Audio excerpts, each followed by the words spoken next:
EIGRP for IPv6 has a nearly identical authentication configuration as v4. So if we know how to do this for v4, we can certainly apply that to v6. So what do? We configure the keychain. The keychain could be the same keychain that we used for IPv4 and its EIGRP. So we have a local construct, a local name that's case sensitive but is not shared. What is shared is the MD5 hash of the key ID and the key string. Make sure those match on the opposing end. The name doesn't matter though. And then we go to the interface, and you can see the one difference is we have to tack on v6. If we dropped off v6, this would be the same config as IPv4 EIGRP authentication. So let's confirm that this works. We don't have much going on for IPv6 right now. I'm just going to do a show IPv6 protocols, and we'll set up EIGRP. Let me show you how far away I am. Oh, IPv6 is not enabled, so we'll do IPv6 unicast routing. And I do have a keychain. So I'm going to use that keychain. I'm going to go to the R3, though. I want to have a neighborship formed. Turn on unicast routing. I'm doing this because I think that it's good to get a little bit extra exposure to the v6 stuff. Go to the common interface between these.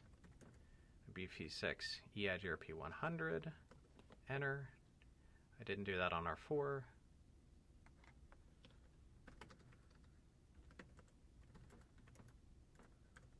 So I should get a neighborship. That's what I'm looking for. Good. I don't have authentication on. Let's break the authentication. We'll do IPv6 authentication mode.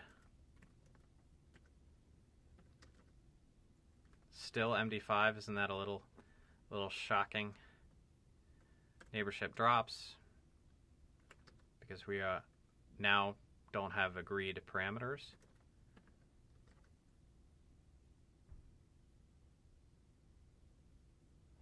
What was my keychain? I'm going to scroll back up.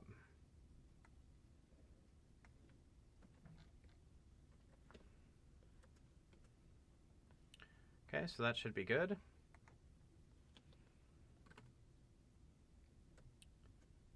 And I should, in fact, just be able to copy and paste that. So that's what I'm going to do.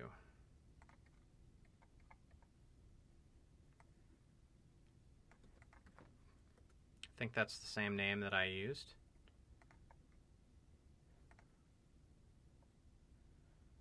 And that's the mode command that I want.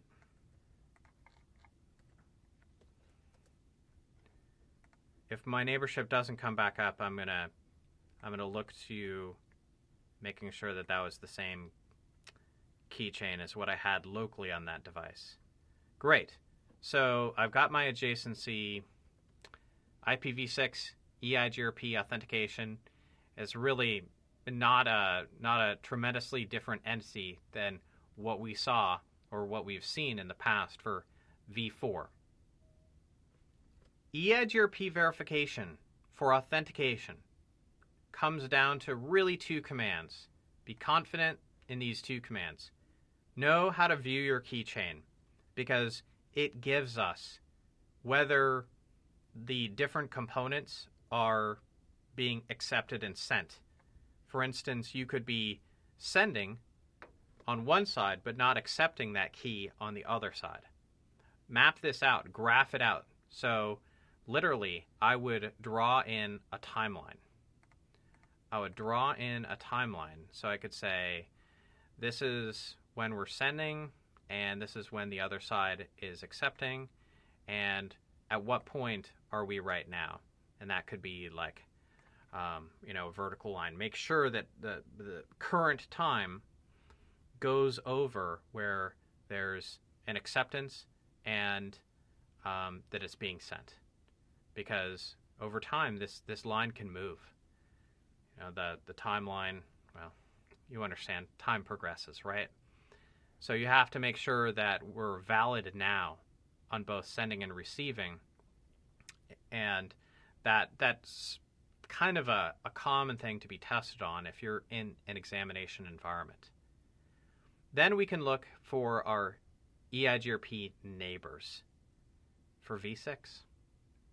If they are here, and we know that authentication is running on that interface, then authentication is succeeding. There can be no mistake. Whenever we're talking authentication for EIGRP or OSPF, if you've got a neighbor, you are passing the authentication, because the authentication is tacked on to all of the communication.